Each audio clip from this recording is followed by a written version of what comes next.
بسم اللہ الرحمن الرحیم الحمد للہ رب العالمین وصلی اللہ علی محمد وآلہ الطاہرین ولعنۃ اللہ علی اعدائہم اجمعین الی قیام یوم الدین وقال سبحانہ وتعالی بقیۃ اللہ خیر لکم ان کنتم مؤمنین۔ بسم اللہ الرحمن الرحیم اللہم کن لولیک الحجۃ ابن الحسن صلواتک علیہ وعلی آبائہ فی ہذہ الساعۃ وفی کل ساعۃ ولیا وحافظا وقائدا وناصرا ودلیلا معینا حتی تسکنہ ارضک طوعا وتمتعہ فیہا طویلا۔ خداوند تبارک و تعالیٰ سے دعا ہے کہ ہم سب کو اپنے رسول، اپنی حجتوں، خصوصاً امام زمان علیہ السلام کی معرفت اور اطاعت کی توفیق عطا فرمائے، کیونکہ جب تک زمانے کے امام کی معرفت نہ ہو اس وقت تک دین مکمل نہیں۔ ارشاد فرمایا رسول اللہ صلی اللہ علیہ وسلم نے، من مات ولم یعرف امام زمانہ مات میتۃ جاہلیہ، جو مرا اس عالم میں کہ اپنے زمانے کے امام کی معرفت نہ رکھتا ہو وہ جہالت کی موت مرا۔ تمام مومنین و مومنات کو ولادت بسعادت امام زمان علیہ السلام مبارک ہو، اور دعا ہے کہ خداوند تبارک و تعالی ہم سب کو ان کی اطاعت کی توفیق عطا فرمائے، معرفت کی توفیق عطا فرمائے۔ غیبت کے زمانے میں سب سے اہم عمل ہے امام زمان علیہ السلام کا انتظار، امام زمان علیہ السلام کے ظہور کے لیے دعا، اور عملی اعتبار سے ایک اہم ترین عمل کہ جو تمام انبیاء اور تمام ائمہ علیہم السلام کے دور کے لیے اور اس دور میں بھی سب سے اہم عمل ہے، وہ ہے واجبات پر عمل اور حرام سے بچنا۔ غیبت کے زمانے میں کثرت سے امام زمان علیہ السلام کا ذکر کیا جائے، امام زمان علیہ السلام کو یاد کیا جائے، خود بھی یاد کیا جائے اور دوسروں کی توجہ بھی دلائی جائے، اور امام زمان علیہ السلام سے توسل کے ذریعے سے اور اسی طریقے سے عریضے کے ذریعے سے تعلق کو برقرار کیا جائے۔ عریضہ سال کے کسی بھی دن، کسی بھی وقت امام زمان علیہ السلام کی خدمت میں لکھ کے ڈالا جا سکتا ہے، اور عریضہ ڈالنے کے لیے جو چند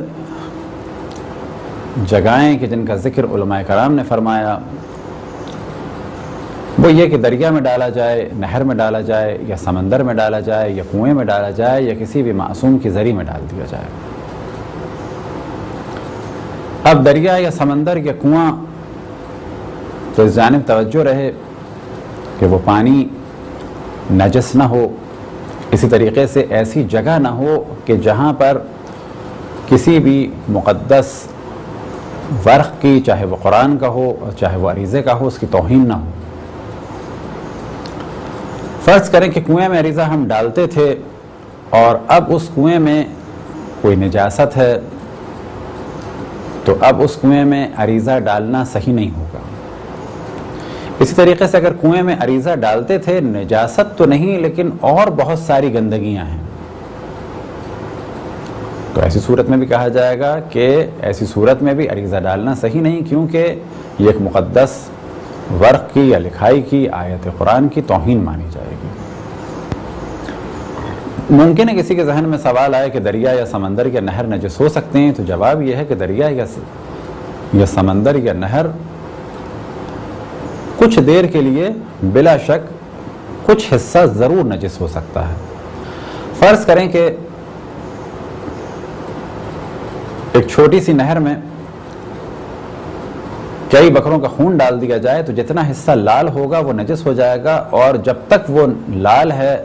اس وقت تک وہ نجس ہے، اور جب تک وہ نجس ہے تو اس میں کوئی بھی مقدس چیز ڈالنا منع ہے۔ اسی طریقے سے اگر کسی دریا میں نجاست ڈالی جائے، فرض کریں گٹر کا پانی ڈالا جائے، تو خود بخود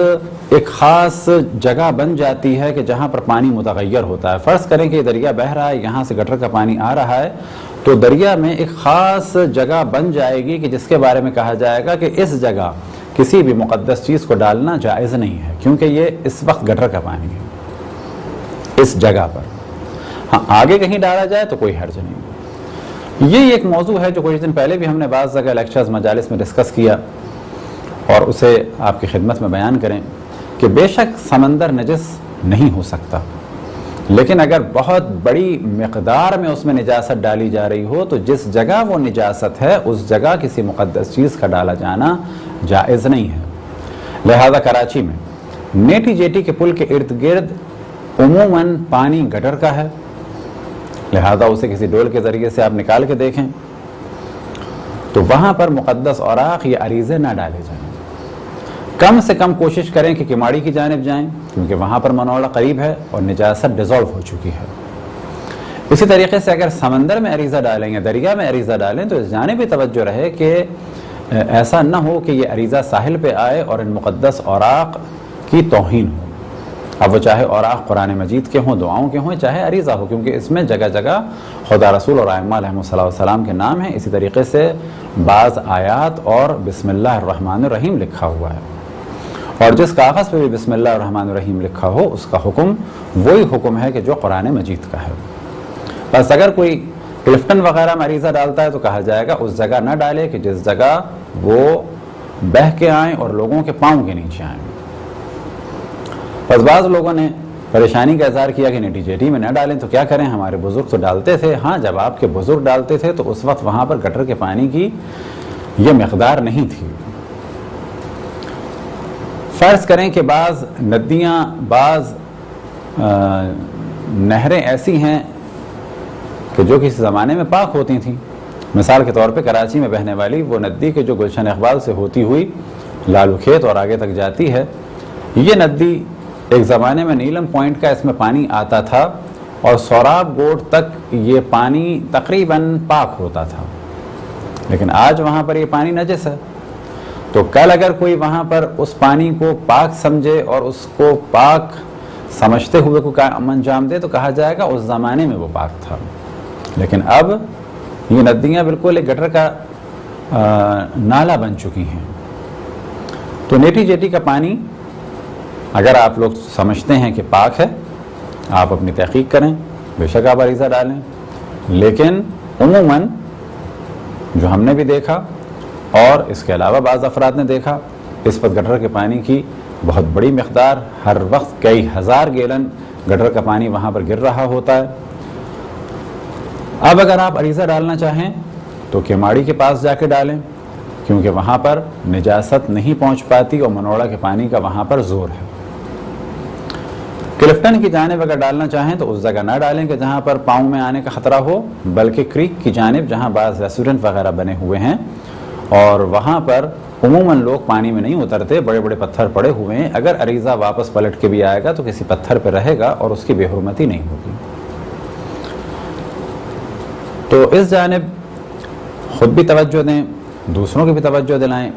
کیونکہ ہمارے معاشرے میں ایک سادی سی بات بعض دفعہ ایک ریومر بن جاتی ہے، اور کیونکہ علمی ماحول نہیں ہے اور پبلک عام طور پہ جاہل قسم کے افراد کی باتوں کی سننے کی عادی ہو چکی ہے، تو انہیں عام طور پر ایک علمی بات سخت لگتی ہے۔ بس ہماری جو اصل گفتگو تھی، جو بعض محافل میں ہم نے کی اور بعض لیکچرز میں اور بعض مجالس میں ہم نے کی، وہ یہ تھی کہ دریا یا سمندر یا نہر نجس نہیں ہوتے، لیکن اگر اس میں نجس پانی پڑ رہا ہو تو جس جگہ یہ نجس پانی ہے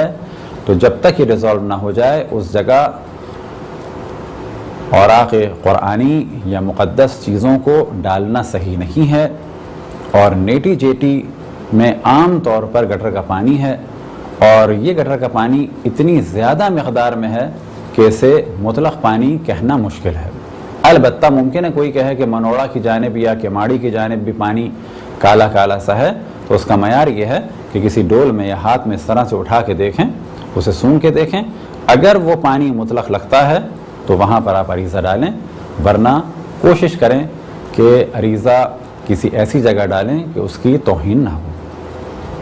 خداوند تبارک و تعالیٰ سے دعا ہے کہ ہم سب کو تعلیمات قرآن اور اہل بیت علیہ السلام کو سمجھنے کی توفیق عطا فرمائے اور مسائل شرعی کو بہتر طریقے سے جانیں، اور یہ نہ سمجھے اگر کہیں کوئی مسئلہ فقہی بیان ہوا تو ان کی دکان بند کرنے کے لیے یا ان کے پروگرام کو ڈسٹرب کرنے کے لیے، یا فرض کریں کوئی جو وہاں پر آٹے کے پیڑے وغیرہ بیچتے ہیں تو ہمیں ان سے کوئی دشمنی ہے، ایسا نہیں ہے۔ یہ سارے کام اور دیگر علاقوں میں بھی ہو سکتے ہیں۔ اصل موضوع یہی ہے کہ مقدس اوراق کو کسی بھی ایسی جگہ ڈالنا کہ جو نجس ہو، یا یہ کہ اگر نجس نہیں ہے لیکن جنرل پبلک اسے توہین سمجھتی ہے تو ایسی جگہ اوراق مقدس کو ڈالنا جہاں پر توہین کا امکان ہو، یہ صحیح نہیں ہے۔ وصلی اللہ علی محمد وآلہ الطاہرین۔ برحمتک یا ارحم الراحمین، وصلی اللہ علی محمد وآلہ الطاہرین۔